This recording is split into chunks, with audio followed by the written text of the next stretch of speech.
Hello students, welcome to परचम classes. मेरा नाम यशोवर्धन मिश्रा है और ये सेशन है हमारा प्लेसेस इन न्यूज़ का। तो आज के सेशन में हम कवर करेंगे अप्रैल 2024 के इम्पॉर्टेंट प्लेसेस को। और जैसा कि हमने पिछले सेशन में भी देखा, जो हमारा अप्रोच रहने वाला है वो रहेगा कि ये जो प्लेस है ये क्यों न्यूज़ में था, इसका कंटेक्स्ट मैं आपको पहले बताऊंगा। दूसरा, मैं इसको आपको मैप में शो करूंगा एंड देन उस प्लेस की जो इंपॉर्टेंट एस्पेक्ट्स हैं या उससे रिलेटेड जो इंपॉर्टेंट फैक्ट्स हैं वो हम कवर करेंगे। ठीक है, तो चलिए स्टार्ट करते हैं। तो पहला आपका जो न्यूज़ था it was about shola grassland. ठीक है, तो शोला ग्रासलैंड बेसिकली न्यूज़ में क्यों थी? Because Tamil Nadu government is conducting a 3-day survey to estimate population of Nilgiri tahr. So Nilgiri तहार आपका एक इंपॉर्टेंट स्पीशी है जो कि आपकी वेस्टर्न घाट्स पे पाई जाती है। ठीक है, तो उसका कंजर्वेशन स्टेटस के लिए उसका सर्वे करा जा रहा है यहाँ पे। और आपको एक चीज ध्यान रखना है, जो Nilgiri tahr it is an endangered species as per the IUCN conservation list.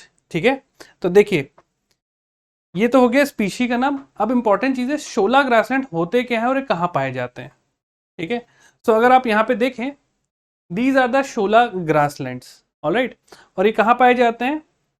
ये पाए जाते हैं आपका upper reaches of India's Western Ghats. तो अगर मैं आपको यहाँ पे इंडिया का मैप दिखाऊं, सो यहाँ पे आपके वेस्टर्न घाट्स हैं। Alright, these are the areas covered by Western Ghat. तो इसके अपर रीचेस में, अगर मैं अपर रीचेस की बात करूं, तो अगर इसको हम इसे मान के चलिए पहाड़ है ना, वेस्टर्न घाट्स पहाड़ है, तो हायर इन द रीचेस मतलब हाइट पे जाके ये पाए जाते हैं। इनको थोड़ा टेम्परेट ग्रासलैंड का इसका नेचर होता है। ऑलराइट, तो ये पाए जाते हैं इन कौन से स्टेट्स में ये होते हैं generally? Karnataka, Kerala and Tamil Nadu. Karnataka, Kerala and Tamil Nadu के वेस्टर्न घाट्स जो है उनके हायर रीचेस में ये ग्रासलैंड्स पाए जाते हैं। क्लियर? इसका एक और बोलते हैं, these are mostly known as temperate grasslands of India. ठीक है, चलिए नेक्स्ट जो न्यूज़ है वो आपको ध्यान रखनी है, that is Second Thomas Shoal Reef. और ये कहाँ पे है?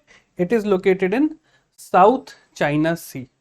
ये न्यूज़ एक बार मैं आपको बता देता हूँ, फिर मैं आपको इसका एग्जैक्ट मैप दिखाऊंगा क्योंकि थोड़ा सा यहाँ पे समझने वाली चीज़ है। ऑलराइट, सो कंटेक्स्ट था basically tension have escalated in the Second Thomas Shoal with China blocking manoeuvres and disrupting mission supply. So basically China और फिलीपींस में ये बेसिकली डिस्प्यूटेड रीजन बन गया है। ओके, फिलीपींस के बीच में। क्लियर? तो होता क्या है, जो फिलीपींस बोलती है कि ये जो आइलैंड है या जो शोल है, शोल बेसिकली रीफ फॉर्मेशन होता है, कोरल रीफ जैसे हम बता रहे थे, तो साउथ चाइना सी में भी ये पाए जाते हैं। तो अगर आप उसको सिंपल वर्ड में ध्यान रखो तो छोटा सा आइलैंड है। तो फिलीपींस बोलता है कि हमारे एक्सक्लूसिव इकोनॉमिक जोन में आता है, चाइना बोलता है कि नहीं ये हमारे एक्सक्लूसिव इकोनॉमिक जोन में। इस वजह से यहाँ पे थोड़ी टेंशन चल रही है। अब एक बार थोड़ा मैप देख लेते हैं, तब आपको थोड़ी ज़्यादा क्लैरिटी आएगी। तो ये रहा आपका चाइना। सबसे पहले देखिए, दिस इज चाइना और इसके नीचे सदन में ये पूरी आपकी साउथ चाइना सी है। ठीक है, साउथ चाइना सी। अगर आप यहां पे देख पा रहे हो, ये कुछ लाइंस बनी हुई हैं, डैश लाइंस। ओके, तो इसे बोलते हैं 9 dash line. Remember this thing, 9 dash line. अब थोड़ा सा यहाँ पे आप समझिए, जो साउथ चाइना सी में है यहाँ पे बहुत सारी कंट्रीज आपको दिखेंगी।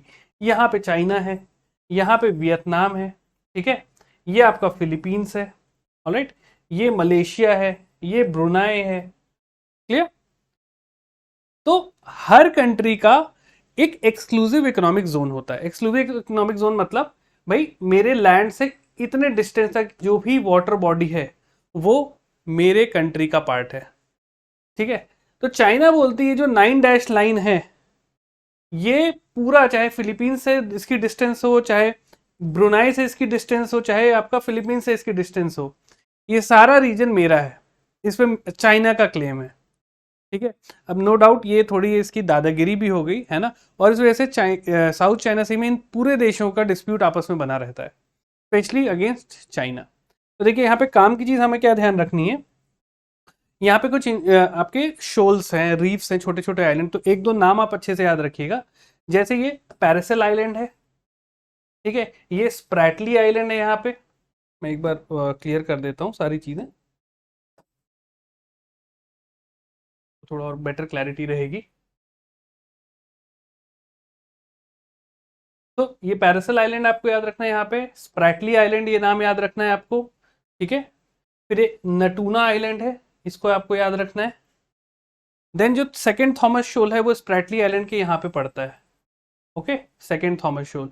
फिर ये कुछ रीफ्स हैं, आपको पूरे नाम याद रखने की जरूरत नहीं है, जो मैंने एटलीस्ट मार्क कर दिया, अंडरलाइन कर दिया, वो याद रखिएगा, ठीक है। अब देखते हैं कुछ फैक्ट्स देख लेते हैं साउथ चाइना सी के बारे में।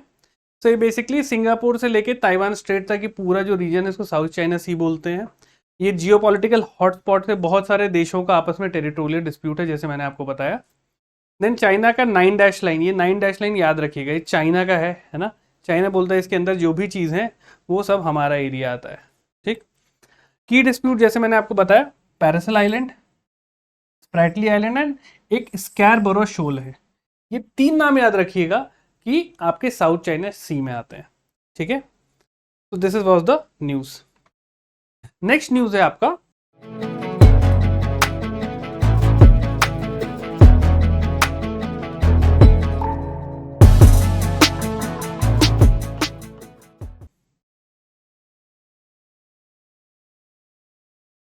वैगई रिवर के बारे में। तो न्यूज क्या थी, पहले एक बार कॉन्टेक्स्ट समझ लेते हैं। News was Lord Kallazhagar's annual ritual in Alagar temple Madurai during the Chithirai festival saw thousands of devotees gathering to witness this ceremonial entry into Vaigai river. तो बेसिकली एक रिचुअल होता है जिसमें वैगई रिवर में स्नान किया जाता है ना। और लॉर्ड कालासगर का ये एनुअल रिचुअल होता है, साल में एक बार होता है, इस वजह से ये रिवर न्यूज में थी। अब आइए थोड़ा रिवर के बारे में जान लेते हैं, हमारे लिए जो इंपॉर्टेंट चीज़ है। पहली चीज़ इसका ओरिजिन। तो अगर आप मैप देख रहे हैं, वैगई रिवर का ओरिजिन यहाँ से हो रहा है, ओके, यहाँ से ओरिजिन है और ये फ्लो करते हुए जा रही है आपकी कहाँ पे, it is going into the Bay of Bengal, ठीक है। तो ये इसकी डायरेक्शन है, ये तमिलनाडु से ओरिजिन होती है। ओरिजिन एक बार देख लेते हैं इसका।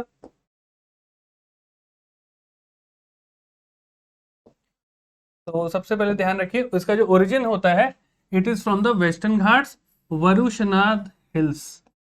ये याद रखिएगा, यहाँ पे वरुशनाथ हिल्स है, यहाँ से इसका ओरिजिन होता है। देन ये पाथ फ्लो करती है थ्रू तमिलनाडु पांड्या नाडु रीजन। तो बेसिकली आपको पता है कि हिस्टोरिकली तमिलनाडु में आपका पांड्या डायनेस्टी था पूरा, है ना, तो उसको पांड्या रीजन भी बोलते हैं, क्लियर। देखिए, इसको जो मदुरई है, इसको एंशियंट पांड्या किंगडम का कैपिटल बोला जाता था। जो पांड्यास, चोलास, चेरास थे, तो पांड्या जो थे उसमें उनका जो कैपिटल था वो मदुरई था, ऑलराइट। तो यहाँ से ये नदी बहती है, इस नदी की लंबाई है 258 किलोमीटर्स और ये एंड कहाँ पे होती है, in Park Street near Pamban Bridge. तो अगर आप ये देख रहे हो, ये छोटा सा गैप जो है, it is called park straight. Straight क्या होता है, नैरो वाटर बॉडी चैनल, पानी का एक नैरो चैनल होता है जो दोनों साइड से जमीन से घिरा रहता है। तो एक साइड इंडिया है और एक साइड ये आपका पंबन आइलैंड है, ठीक है। तो इसके बीच में पार्क स्ट्रेट है, यहाँ पे आके अपनी एंड होती है वैगई रिवर, ठीक। इतना आप ध्यान रखिएगा, ओरिजिन, ठीक है, कहाँ पे स्टार्ट होती है, कहाँ पे एंड होती है और किस शहर से फ्लो करती है। आप लोग मुझे कमेंट सेक्शन में बताएंगे वैगई रिवर के ऊपर कौन सा इंपॉर्टेंट डैम बसा हुआ है, ये मुझे आप लोग कमेंट सेक्शन में बताइए। नेक्स्ट हम न्यूज़ देखते हैं, वॉज नेदरलैंड्स। नेदरलैंड्स न्यूज़ में क्यों था, पहली चीज 26th वर्ल्ड एनर्जी कांग्रेस यहाँ पे होस्ट की गई थी बाय वर्ल्ड एनर्जी काउंसिल, और ये कहाँ पे कंक्लूड हुई थी, नेदरलैंड के रॉटरडैम शहर में। आप लोगों ने एक कन्वेंशन का भी नाम सुना होगा, रॉटरडैम कन्वेंशन। तो रॉटरडैम जो शहर है ये आपका नेदरलैंड्स में है, ओके। तो इसको एक बार देख लेते हैं यहाँ पे नेदरलैंड्स के बारे में। So this is Netherlands. इसकी देखिए कुछ बॉर्डरिंग कंट्रीज एक बार देख लेते हैं। यहाँ पे आपका जर्मनी है, यहाँ पे आपका बेल्जियम है, ओके। कुछ इंपॉर्टेंट सिटीज देख लीजिए, एम्स्टर्डम है, और हेग। आप सबको पता है हेग बहुत इंपॉर्टेंट सिटी है, बहुत सारे कंट्रीज और इंटरनेशनल ऑर्गेनाइजेशन के हेडक्वार्टर्स हैं यहाँ पे। Hague Switzerland. ओके, तो ये याद रखिएगा। यहाँ पे आपका नॉर्थ सी है, वेरी इंपॉर्टेंट। तो ये कुछ चीज़ें आपको नेदरलैंड्स के बारे में ध्यान रखनी है। यहाँ पे कुछ फैक्ट्स मैंने मेंशन किए। नेदरलैंड की कैपिटल जो है वो है एम्स्टर्डम है, ऑफिशियल कैपिटल। इसकी करेंसी यूरो है। And then it is a constitutional monarchy. यहाँ पे मोनार्क हैं जिनका नाम है किंग विलियम अलेक्जेंडर। ऑलराइट, यहाँ पे डेमोक्रेटिकली इलेक्टेड सिस्टम नहीं रहता है, कॉन्स्टिट्यूशनल मोनार्की है वहाँ पे। देन प्राइम मिनिस्टर है आपके Mark Rutte, head of government है जो अपॉइंट किए जाते हैं। ऑफिशियल लैंग्वेज आपकी डच है। नेदरलैंड्स को आपको पता है ना, नेदरलैंड को हम लोग डच भी बोलते हैं, डच टीम। ठीक है। Major city Amsterdam, Rotterdam, Hague, ये है आपका। क्लियर? तो ये कुछ फैक्ट्स याद रखिएगा। चलिए नेक्स्ट न्यूज़ देखते हैं। Seychelles, again a important island of the Indian ocean. तो सेशल्स हो गया आपका। इसमें न्यूज़ क्या थी देखिए। News was blue whale the largest mammal on earth have made a remarkable return in the Seychelles after 60 year absence. देखो blue whales को कंजर्वेशन बहुत इंपॉर्टेंट हो गया है। कई बार क्या हो रहा है कि इनको इलीगली तरीके से इनको मारा जा रहा है और इनकी जो बॉडी पार्ट से इसको स्मगल किया जा रहा है अलग अलग पर्पस के लिए। तो इनके कंजर्वेशन के लिए ये बहुत सारे इनिशिएटिव्स ले रहे हैं, जा रहे हैं, स्पेशली इंडियन ओशन रीजन में, है ना। तो सेशल्स एक ऐसा देश है जहाँ पे वापस रिटर्न की है। तो ये आपको ध्यान रखना। अब देखिए यहाँ पे इंपॉर्टेंट हो जाता है सेशल्स की लोकेशन। और तो सबसे पहले देख लीजिए, ये है आपका, दिस इज अफ्रीका। ऑलराइट, तो अगर अफ्रीका के अगर आप ईस्ट में देखेंगे तो this area is Seychelles. Remember, इसके साउथ में आपका मेडागास्कर आइलैंड है अफ्रीका। कुछ फैक्ट देख लेते हैं। ये इंडियन ओशन रीजन में है, रिमेंबर दिस थिंग। तो इसकी कैपिटल जो है वो है आपकी विक्टोरिया। ऑफिशियल करेंसी है इसकी सेशलॉइज रुपी। प्रेसिडेंट है आपके वेवल राम कलावन। और जो मेजर आइलैंड है, ठीक है, ये आपका माहे हो गया, रेसलिन हो गया, लाडीगे हो गया। Okay, and this is Africa smallest country. ये आप ध्यान रखिएगा। चलिए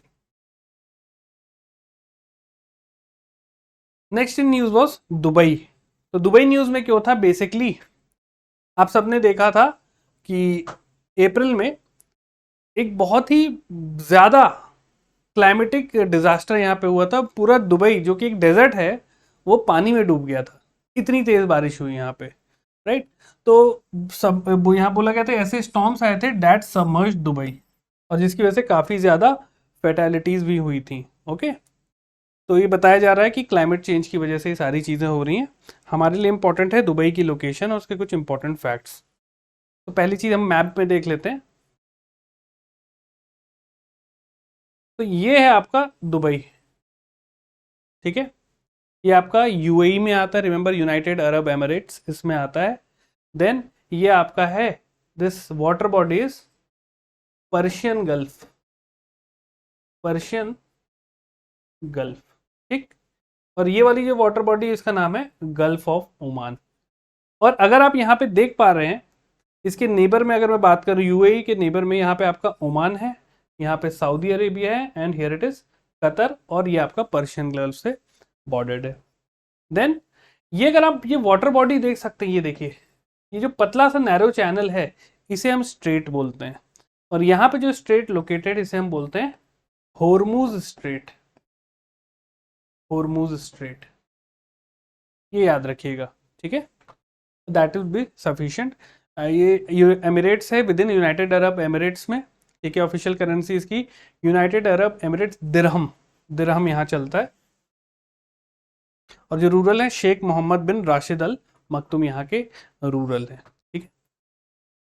ये आप याद रखिएगा।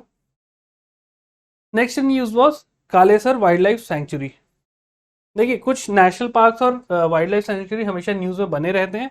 तो अगेन इस वाइल्ड लाइफ सेंचुरी का लोकेशन, यहाँ पे इंपॉर्टेंट फ्लोरा फाउना, कोई रिवर बह रही है, ये सारी चीजें आपको ध्यान रखनी रहती है, ठीक है। तो सुप्रीम कोर्ट ने ऑर्डर किया, यहाँ पे बेसिकली कंस्ट्रक्शन हो रहा था 4 डैम्स का inside Haryana Kalesar wild life sanctuary. कहाँ पे? हरियाणा में है। तो यहाँ पे सुप्रीम कोर्ट ने बोला जो डैम बन रहे हैं कि इसको स्टॉप किया जाए, क्योंकि यहाँ का जो वाइल्ड लाइफ और इकोसिस्टम है वो डिस्टर्ब हो जाएगा। तो एक बार देख लेते हैं। पहले एक बार मैप देखते हैं, फिर इसके इंपॉर्टेंट फैक्ट्स देखेंगे। तो ये आपका यहाँ पे है कालेसर नेशनल पार्क। और देखिए हरियाणा में बहुत सारी वाइल्ड लाइफ सेंचुरीज भी हैं, कि देख सकते हैं यहाँ पे आप, Bir Shikargarh, Sukhna Lake wildlife sanctuary. Sukhna Lake again very important part of Haryana, ये याद रखिएगा, सुखना लेक आपका हरियाणा में है ना, तो ये देख लीजिएगा। देन आपका Morani hills wild life sanctuary, ठीक है। यहाँ पे है आपका अबू शहर वाइल्ड लाइफ सेंचुरी। यहाँ पे आपका चिलचिला लेक, चिल्का लेक अलग है, चिल्का लेक उड़ीसा में है, ये चिलचिला लेक है वाइल्ड लाइफ सेंचुरी। देन यहाँ पे आपका भिंदावास, खपरवास और नहर वाइल्ड लाइफ सेंचुरी है, ठीक है। देन सुल्तानपुर नेशनल पार्क, ये यहाँ पे साउथ ऑफ हरियाणा में। तो ये कुछ नाम याद रखिएगा, ठीक है। अब देख ले इंपॉर्टेंट फैक्ट देख लेते हैं हम। तो लोकेशन कहाँ पे है, ये हरियाणा के यमुनानगर में है ना। ये 2003 में स्टैब्लिश हुआ था। सिग्निफिकेंस क्या है, former hunting ground for Mughals and British rulers. Obvious सी बात है, जो पहले के टाइम में ब्रिटिशर्स या हमारे जो मुगल रूलर्स थे वो जंगलों में जाके शिकार करते थे, और ये उसी का पार्ट है ना। हिस्टोरिक साइट देखिए, यहाँ पे कालेसर फोर्ट है जो कि औरंगजेब के टाइम का है। और इसके कुछ की फीचर्स क्या है आप देख सकते हैं यहाँ पे आपका, it is named after Kalesar forest and Mahadev temple यहाँ पे है। देन ये यमुना रिवर्स को बॉर्डर करता है, इस वजह से देखो ये यमुना नगर में भी है ना, वो जगह का नाम ही यमुना के ऊपर रख दिया गया है। And Rajaji national park से ये बॉर्डर करता है। आप लोग मुझे कमेंट सेक्शन में बताइए राजा जी नेशनल पार्क किस स्टेट में है। चलिए नेक्स्ट न्यूज देखते हैं, Pulicat bird century, very important. तो देखिए न्यूज में क्या होता है, Tamil Nadu government is considering denotified a significant portion of this bird sanctuary, potentially excluding पट्टा लैंड इन 13 रेवेन्यू विलेजेस। तो देखिए न्यूज में क्यों था, क्योंकि ये जो बर्ड सेंचुरी के अंदर कुछ ऐसे लैंड आते हैं जो गवर्नमेंट एरिया है ना, तो उसको डीनोटिफाई किया जा रहा है कि ये बर्ड सेंचुरी का पार्ट नहीं, because it is the part of the पट्टा लैंड। पट्टा लैंड आपका एक टर्म होता है जो गवर्नमेंट की बेसिकली जमीन रहती है, ठीक है। और वो गवर्नमेंट इसको जो वहाँ के लोकल नेटिव्स हैं या ट्राइब्स हैं उनको उनके नाम पे ये ज़मीन जनरली देती है उनको काम करने के लिए, उसको आप खरीद फरोख्त उसकी नहीं कर सकते हैं। तो एक बार पलिकट बर्ड सेंचुरी का देख लेते हैं लोकेशन। तो सबसे पहले है ये देखिए, ये तमिलनाडु है येलो में है ना, और this green one is Andhra Pradesh. तो बेसिकली तमिलनाडु और आंध्र प्रदेश के बॉर्डर पे ये आपकी देख रहे हो, ये पूरी पुलिकट लेक है, ऑलराइट। और यहीं पे आपका देखिए ये श्री हरिकोटा आइलैंड भी है, जहाँ से हम जनरली जितने भी आपके लॉन्चेस वगैरह टेस्टिंग वगैरह होती है स्पेस रिलेटेड, ये आपकी यहाँ पे होती है, तो ये याद रखिएगा। अब कुछ फैक्ट समझ लेते हैं। इसकी लोकेशन कहाँ पे, आंध्रा और तमिलनाडु के बॉर्डर पे ये स्टैब्लिश की गई थी आपकी 1976। ये जो बर्ड सेंचुरी है 1976 में स्टैब्लिश हुई थी। It is the second largest brackish water lagoon in India. Largest brackish water lagoon कौन सा है इंडिया का, आप लोग कमेंट सेक्शन में बताएंगे, मैंने अभी कुछ टाइम पहले नाम भी बताया था। और यहाँ पे की स्पीशीज क्या है, फ्लामिंगोस, पेलिकन्स, ये सब यहाँ पे इंपॉर्टेंट स्पीशीज है, ओके। तो ये याद रखिएगा किस दो स्टेट के बॉर्डर पे है। एंड देन सेकेंड लार्जेस्ट आपकी, ब्रैकिश मतलब क्या होता है, सॉल्ट वाटर है ना, जिसमें समंदर का पानी आता है, तभी उसको ब्रैकिश बोलते हैं। मैंने अभी आपको पिछले में लार्जेस्ट का भी नाम बताया था। नेक्स्ट इन न्यूज वॉज तल्ले वाइल्ड लाइफ सेंचुरी। तल्ले वाइल्ड लाइफ सेंचुरी देखिए ये न्यूज में क्यों थी, सबसे पहले समझते हैं। सो यहाँ पे जो कुछ बटरफ्लाई एंथुजियास्ट हैं, इनको एक रिमार्केबल डिस्कवरी मिली लोअर सुबनसिरी डिस्ट्रिक्ट में, ताले वाइल्ड लाइफ सेंचुरी के लोअर सुबनसिरी डिस्ट्रिक्ट में। यहाँ पे नेप्टिस फिलाइरा, लॉन्ग स्ट्रीक सेलर भी इसको बोलते हैं, ये एक बटरफ्लाई है, ओके। ये एक नई बटरफ्लाई की स्पीशी इनको स्पॉट हुई है इस एरिया में, इस वजह से ये वाइल्ड लाइफ सेंचुरी न्यूज में था। चलिए देख लेते हैं इसकी लोकेशन। तो अगर आप यहाँ पे देखें मैप में, तो दिस इज, ये जो ग्रीन है यहाँ पे है तल्ले वाइल्ड लाइफ सेंचुरी, और ये आपका अरुणाचल प्रदेश का मैप है। अरुणाचल प्रदेश आपको पता ही है ना कहाँ पे है। तो अगर मैं इंडिया की बात करूं, तो ये वाला जो बेल्ट है दिस इज अरुणाचल, उसी को उसी को जूम इन यहाँ पे किया गया है, राइट। तो यहाँ पे आपका तल्ले वाइल्ड लाइफ सेंचुरी है। अरुणाचल में कुछ और भी वाइल्ड लाइफ सेंचुरी है और नेशनल पार्क है, जैसे मैंने यहाँ पे मेंशन किया है। ईगल नेस्ट हो गया है, थोड़ा छोटा लिखा है, ये आप जूम इन करके देख सकते हैं। Alright, Pakhui wildlife sanctuary, Pakhui number 10, ये यहाँ पे है। ये कई बार एग्जाम में पूछा है, पाखुई या पाके टाइगर रिजर्व जो है, पाके टाइगर रिजर्व भी इसे बोलते हैं। ये एक टाइगर रिजर्व भी है ना, देखिए असम के बॉर्डर से लगा भी हुआ है, राइट। तो ये आप ध्यान रखिएगा, पूरी याद करने की जरूरत नहीं, जो मैंने मार्क किया बस उसको याद रखिएगा। कुछ फैक्ट समझ लेते हैं। तो लोकेशन अरुणाचल में है, 1995 में इसको स्टैब्लिश किया गया था। और यहाँ पे कुछ इंपॉर्टेंट स्पीशीज मिलते हैं, जैसे आपके क्लाउडेड लेपर्ड्स होते हैं, हॉर्नबिल्स हो गए, टाइगर्स हो गए, सब यहाँ पे पाए जाते हैं। आप लोग मुझे कमेंट सेक्शन में इसका बताएं, जो क्लाउडेड लेपर्ड होता है उसका IUCN स्टेटस इंडिया में क्या है, ठीक है। Next news was Ross ice shelf. तो बेसिकली न्यूज में क्या था, रिसर्चर्स को ये पाया, they have discovered that massive Ross shelf ice make sudden jumps twice a day, ठीक है। वो उछल रहा है 2 दिन में 2 बार, ये ऐसा क्यों हो रहा है, बिकॉज यहाँ पे कुछ अर्थक्वेक ट्रेमर्स वगैरह फेल्ट हुए हैं। इसका लोकेशन हम पहले समझते हैं कि लोकेशन कहाँ पे है।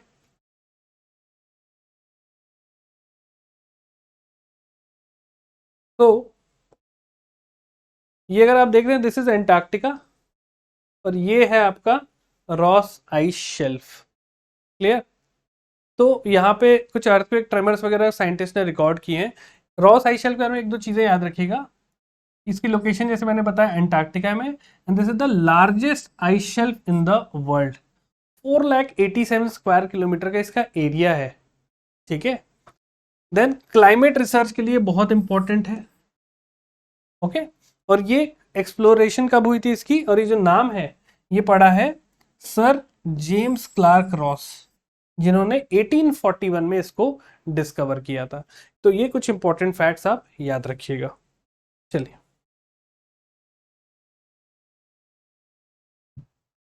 नेक्स्ट इन न्यूज इज आपका ईस्टर आइलैंड। तो ईस्टर आइलैंड न्यूज में क्यों था, बिकॉज साइंटिस्ट ने रिसेंटली यहाँ पे 160 नई स्पीशीज डिस्कवर की हैं, जो कि जिसमें से पोटेंशियली 50 जो है एकदम नई है साइंस के लिए, अभी तक इनके बारे में किसी को पता भी नहीं था, ओके। तो इस वजह से ये न्यूज में थी। इसका लोकेशंस देख लेते हैं एक बार। तो ये देखिए, ये आपका चिली है, साउथ अमेरिका, ओके। ये जो एरिया है चिले है ना, साउथ अमेरिका का ये पोर्शन चिले है, यहाँ पे मैं दिखा भी रहा हूँ, ठीक है। और यहाँ पे अगर आप देखें, this is the Easter island, और ये चिली का पार्ट है, चिली कंट्री का पार्ट है। तो यहाँ पे ध्यान रखिएगा, it is the part of Chilean territory in south east Pacific ocean. ये क्यों फेमस है, यहाँ पे ये जो आप मूर्ति देख पा रहे हो, इस टाइप के रॉक स्ट्रक्चर पाए जाते हैं, जिसे बोलते हैं मोआई स्टैचूज। वेरी वेरी इंपॉर्टेंट, इन मोआई स्टैचूज को वर्ल्ड हेरिटेज साइट के रूप में जाना जाता है सिंस 1995। तो अगेन वेरी इंपॉर्टेंट थिंग है ना। तो कीवर्ड याद रखिएगा यहाँ पे, मोआई है ना, जो कि एक वर्ल्ड हेरिटेज साइट है, क्लियर। तो ईस्टर आइलैंड पे पाए जाते हैं। चलिए, next in news was RLC, again a very very important, इसको स्टार मार्क कर लीजिए, इसे एग्जाम में कई बार पूछा गया है। तो रिसेंटली क्या हुआ है, बेसिकली RLC जो है वो बहुत तेजी से ड्राई हो रहा है, ऑलराइट। और ऐसे ड्राई हो रहा है कि वहां पे अरलकुम डेजर्ट, अब ऑब्वियस सी बात है, जब समंदर का पानी सूखेगा या लेक का पानी सूखेगा तो नीचे क्या होगी, सैंड सिल्ट, तो वो ऊपर दिखने लग रहा है, इस वजह से ये डेजर्ट का फॉर्म लेते जा रहा है, इस तरीके से ये ड्राई हो रहा है, ठीक है। तो एक बार इसकी लोकेशन देख लेते हैं। सबसे पहले मैप देखिए, ये आपका जो कंट्री है कजाकिस्तान है, and this purple one is Uzbekistan. इसके बॉर्डर पे ये ट्रांस बाउंड्री लेक है, जिस इज अरल सी, यहां पे ये सी लोकेटेड है, यहां पे आप देख सकते हैं, right, between Kazakhstan and Uzbekistan. तो इसको शॉर्ट में आप ऐसे भी याद रख सकते हो, KAU, ठीक है। कजाक बिटवीन के and you is a. I know बहुत अच्छा वो निमोनिक नहीं है, जस्ट टू रिमेंबर कि आप एटलीस्ट याद कर सके। तो लोकेशन देखिए between Kazakhstan and Uzbekistan. Significance क्या है, एक टाइम पे वर्ल्ड की चौथी लार्जेस्ट लेक थी, राइट। तो इतनी बड़ी लेक है, अब ये सूखते जा रही है। आप लोग कमेंट सेक्शन में बताएं वर्ल्ड की लार्जेस्ट लेक कौन सी है और कहाँ पे सिचुएटेड है। देखिए ऐसे ही हम क्या होता है ना, न्यूज के साथ कई चीजों को इंटर रिलेट करते हुए चलते हैं। जैसे हमने यहाँ पे देखा फोर्थ लार्जेस्ट लेक पता है, चलिए अब हम देख लेते हैं लार्जेस्ट लेक कौन सी है ना। तो थोड़ा आपका भी वो रिवीजन हो जाएगा। नेक्स्ट, ये बहुत तेजी से डिक्लाइन कर रही है ड्यू टू एक्सेसिव इरिगेशन। इसका पानी लेके इरिगेशन खूब हो रही है जिसकी वजह से सूख रहा है। यूनेस्को रिकग्निशन में, यूनेस्को इसको रिकग्नाइज करता है। यूनेस्को ने इसको ऐड किया है memory of the world register for its environmental tragedy. ठीक है, यूनेस्को की एक लिस्ट है memory of the world register जिसके तहत इसका नाम इंक्लूडेड है, right. And then this is an endorheic lake. Endorheic lake मतलब एक क्लोज लेक है जहां जिसका कोई आउटलेट नहीं होता है, जिससे कहीं से भी पानी बाहर नहीं बहता है। ऑलराइट, मतलब उसमें बस पानी आ रहा है, बाहर आउटलेट नहीं है ना। एंडोरिक लेक है ये, चारों तरफ से लैंड से घिरी हुई। तो ये आपको याद रखना है। नेक्स्ट देखते हैं Nagorno Karabakh island, again a very very important in news. Nagorno Karabakh region, पहली चीज देखिए न्यूज में क्यों था, बेसिकली यहाँ पे अर्मेनिया और अजरबैजान के बीच में डिस्प्यूटेड रीजन। जैसे देखिए हमारे यहाँ सियाचिन हो गया ना, जैसे इंडिया चाइना के बीच में, या गिलगित बल्टिस्तान या पीओके रीजन हो गया इंडिया पाकिस्तान में, वैसे ही ये रीजन चल रहा है अर्मेनिया और अजरबैजान के बीच में। तो अगर आप यहाँ पे थोड़ा सा जूम इन करेंगे, ये अर्मेनिया है, ये अजरबैजान है, और ये जो बीच का रीजन है this is Nagorno Karabakh island. Okay, तो इसको एक बार समझ लेते हैं। तो अगर मैं जूम इन करके आपको यहाँ दिखा रहा हूँ, ये देखिए दिस इज अर्मेनिया, इसकी कैपिटल है येरेवन, ये याद रखिएगा, Yerevan is the capital of Armenia. और ये है येलो में आपका अजरबैजान, जो एक कंट्री है आपकी सेंट्रल एशियन कंट्री है, ओके, जिसकी कैपिटल है बाकू। ऑलराइट, और ये जो ब्राउन रीजन है जिसको मैंने शेड किया है, ये है नगोर्नो काराबाख आइलैंड। रिसेंटली क्या हुआ देखिए, इसमें भी कुछ आपको कलर डिफरेंस दिख रहा होगा। ये जो रीजन है देखिए, इसमें जो ब्राउन वाला रीजन है इसमें अजरबैजान ने ऑक्यूपाई किया, और इसके बीच में जो ऑरेंज वाला है इसको आर्मेनिया ने ऑक्यूपाई कर रखा है। तो यहाँ पे लड़ाइयाँ और कन्फ्लिक्ट चल रहा है बहुत तेजी से, ठीक है। और ये एथनिक कॉन्फ्लिक्ट है, मतलब लोगों का जो कल्चरल एस्पेक्ट है उस पर बेस्ड जो कन्फ्लिक्ट रहता है ना, between Armenia and Azerbaijan. Clear, तो याद रखिएगा। Next in news is, next news है आपकी lake Kariba, again a very important news. So basically ये जो लेक है लेक करीबा, अगेन यहाँ पे रिसेंट एल नीनो की वजह से ड्रॉट लाइक सिचुएशन हो गया है, जिससे इस लेक का पानी बहुत कम हो गया है, ठीक है। ये एल नीनो है ना, देखिए एल नीनो और एक और टर्म होता है La Nina, El Nino and La Nina. El Nino की वजह से इंडिया के पॉइंट ऑफ व्यू से बात करूँ तो इंडिया में आपका सूखा पड़ने लगता है, बारिश कम होती है, तो ड्रॉट लाइक सिचुएशन।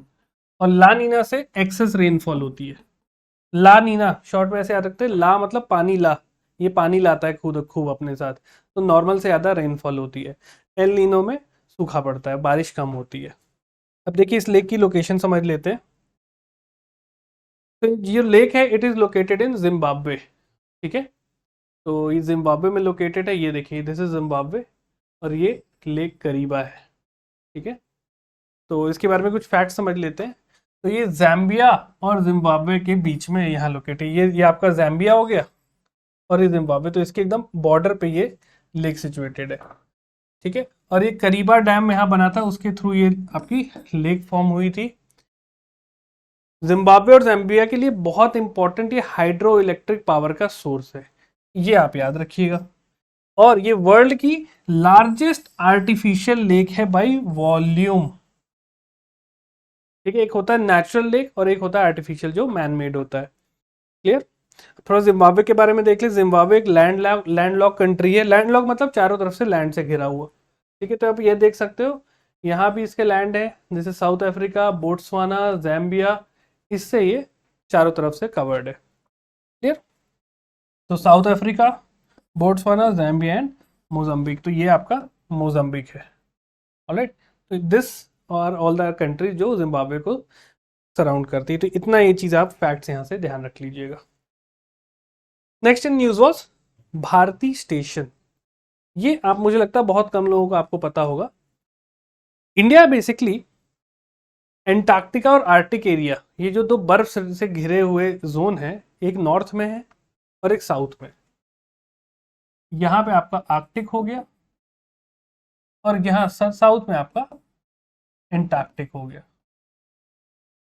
ठीक है, तो अलग अलग रिसर्च सेंटर्स हमारे यहाँ बने हुए हैं जो कि वहाँ के लोकल लैंड और टोपोग्राफी की स्टडी कर रहे हैं, जिससे नई नई इनको डिस्कवरीज भी मिल रही हैं और नई नई चीज़ें इनको इन्फॉर्मेशन मिल रहा है कि अर्थ का इंटीरियर कैसा है, कैसा क्लाइमेटिक कंडीशन था पास्ट में, क्या क्या इंपॉर्टेंट मिनरल्स वहाँ पाए जाते हैं, इन सब चीज़ों पर रिसर्च चल रही है। तो इंडिया के 3 परमानेंट रिसर्च सेंटर्स है या रिसर्च स्टेशन है अंटार्कटिका में, जिसका एक का नाम है दक्षिण गंगोत्री जो सबसे पहला था, फिर मैत्री और एक भारती। ऑलराइट, तो इंडियन पोस्ट ने रिसेंटली इनॉग्रेट किया post office at Bharati station. भाई वहाँ के भी जो लोग हैं उनको भी तो चिट्ठियाँ, उनको भी तो मैसेजेस चाहिए, तो वहाँ पे एक पोस्ट ऑफिस स्टार्ट किया गया है। अब आइए एक बार इसका थोड़ा सा लोकेशन समझ लेते हैं। तो ये आप देख सकते हैं ये अंटार्कटिका है, तो यहाँ पे आपका दिस इज मैत्री बेस और यहाँ पे ये आपका भारतीय है। दक्षिण गंगोत्री अब ऑपरेट नहीं होता है ना। तो ये दो ऑपरेट हो रहे हैं अभी, मैत्री और भारती, तो आप ये नाम याद रखिएगा। ठीक है, नेक्स्ट न्यूज है आपकी माउंट एटना। तो वॉल्केनिक इरप्शंस होते रहते हैं, हम पिछले सेशन में भी देखे थे, इंडोनेशिया साइड में बहुत सारे हुए थे। तो यूरोप का लार्जेस्ट और मोस्ट एक्टिव वोल्केनो है माउंट एटना और इसमें से स्मोक रिंग्स निकल रही हैं। इट इज एन एक्टिव, तो अंदर से अलग अलग टाइप के धुआं स्मोक निकल रहा है, तो ये स्मोक रिंग्स निकल रही है जिसको वोल्केनिक वोर्टेक्स रिंग भी बोलते हैं। ठीक है, जैसे छल्ले होते हैं ना, उस टाइप से ये निकल रहे हैं। तो एक बार थोड़ा सा इसको देख लेते हैं लोकेशन और समझ लेते हैं। तो इसकी जो लोकेशन है, तो आप यहाँ देख सकते हैं, देखिए ये इटली है। ओके, और इटली में अगर आप सबसे नीचे आएंगे तो यहाँ पे है माउंट एटना। इटली में भी कुछ इंपॉर्टेंट वोल्केनिक है, जैसे देखिए माउंट वेसुवियस है। ये एक टाइम पे इतना भयानक था कि मतलब इससे जो इरप्शंस हुए थे उससे कई दिनों तक अंधेरा था पूरे कंट्री में। ठीक है, तो माउंट वेसुवियस, माउंट एटना, एक और इंपॉर्टेंट है माउंट स्ट्रोम्बोली। राइट, तो ये कुछ इंपॉर्टेंट आपके एक्टिव वोल्केनोज हैं, है ना। ये ध्यान रखिएगा, इटली में है। तो east coast of Sicily Italy में लोकेटेड है। इसकी हाइट देखिए, tallest active volcano, this is the tallest active volcano in Europe, 3329 metres है।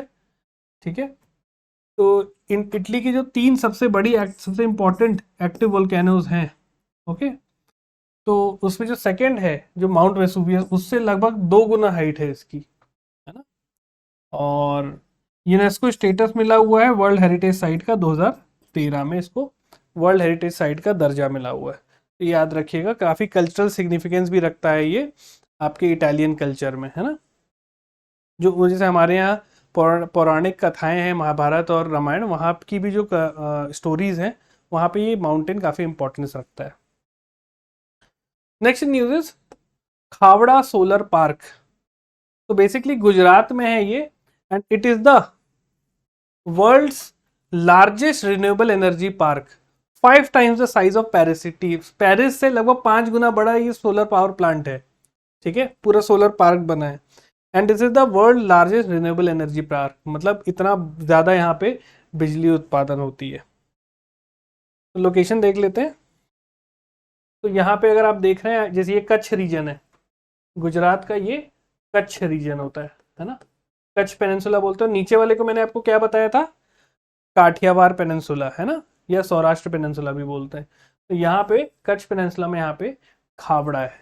ठीक है, कुछ फैक्ट्स यहाँ देखिए। It aims to generate 30 gigawatt of electricity from solar panel. 30 gigawatt मतलब it is very huge. India का टारगेट ही है ना, 100 गीगावाट बाई 2030 तक। जो कॉन्फ्रेंस ऑफ पार्टीज पेरिस में जो हुआ था इवेंट, तो इंडिया ने अपने टारगेट फिक्स किए थे, राइट। और खावड़ा को क्यों चूज किया गया? बिकॉज यहाँ पे सनलाइट अबंडेंट है और काफी तेज स्ट्रॉन्ग विंड की स्पीड है, तो इस वजह से एक आइडियल लोकेशन थी, इस वजह से ये प्लांट यहाँ सेट किया गया। खावड़ा नाम याद रखिएगा। चलिए क्वेश्चन प्रैक्टिस करते हैं, जो भी हमने आज पढ़ा उससे रिलेटेड। तो पहला क्वेश्चन है आपका, which of the following statement about shola grassland is correct? पहला है आपका, shola grassland are primarily found in the Western Ghats of India. Shola grasslands are located in the Thar Desert region. Shola grasslands are characterised by tall dense forest without an grass cover. ठीक है, यहाँ लिखा है without an grass cover. And fourth है, shola grasslands are found only in the Eastern Ghats of India. तो correct answer है आपका ए। ठीक है, ए इज द करेक्ट आंसर कि भाई ये वेस्टर्न घाट से पाए जाते हैं, ये ग्रासलैंड्स हैं, ओके, डेजर्ट्स में नहीं पाए जाते हैं। नेक्स्ट क्वेश्चन है, where is the Aral Sea located? Between Russia Ukraine, between Kazakhstan and Uzbekistan, between India and Pakistan, between Turkey and Iran. तो the correct answer is B, between Kazakhstan and Uzbekistan, जैसे हमने देखा। Next in news is, which of the following correctly describe the location of Pulicat bird sanctuary? Pulicat bird sanctuary का कहाँ पे location है? कौन सा स्टेटमेंट ज्यादा अच्छा डिस्क्राइब कर रहा है? It is located on the border of Tamil Nadu and Andhra Pradesh. It is situated in the Western Ghats of Kerala. It is located in the Thar desert of Rajasthan. It is found in the Sundarbans region of West Bengal. Very simple, the correct answer is A, Andhra और तमिलनाडु के border पे है। एक homework question है, विच of the following statement about mount Etna is correct? Mount Etna is the tallest volcano in the world. Mount Etna is an active volcano located on the east coast of Sicily, Italy. Mount Etna is a dormant volcano located in Alps. Mount Etna is located in the Andes mountain range. तो correct answer आपको बताना है, जो भी हमने पढ़ा उस पर बेस बहुत इजीली आपसे हो जाएगा, है ना। So this was it. इस सेशन में हमने अप्रैल 2024 के इंपॉर्टेंट प्लेसेस इन न्यूज़ को कवर किया है। मैंने आपको अप्रोच भी बताया, आप चाहें तो उसका स्क्रीनशॉट लेके रख सकते हैं, और जैसे मैंने कुछ शॉर्ट नोट साइड में दिए हैं तो उसको ज़रूर आप लोग नोट करके रखिएगा। ठीक है, चलिए अब अगले सेशन में आपसे मिलता हूँ, जिसमें हम कवर करेंगे मार्च 2024 के इंपॉर्टेंट प्लेसेस न्यूज़। तो हम जुलाई जून कवर कर लिए हैं, ठीक है, फिर अप्रैल आपका हो गया है, ओके। ऐसे करते करते अब जनवरी जाएंगे, देन फिर आपका मैं रिसेंट वाला कराऊंगा अगस्त 2024 का। ठीक है, अब आपसे अगले सेशन में मिलता हूँ। Till then have a great day. जय हिंद।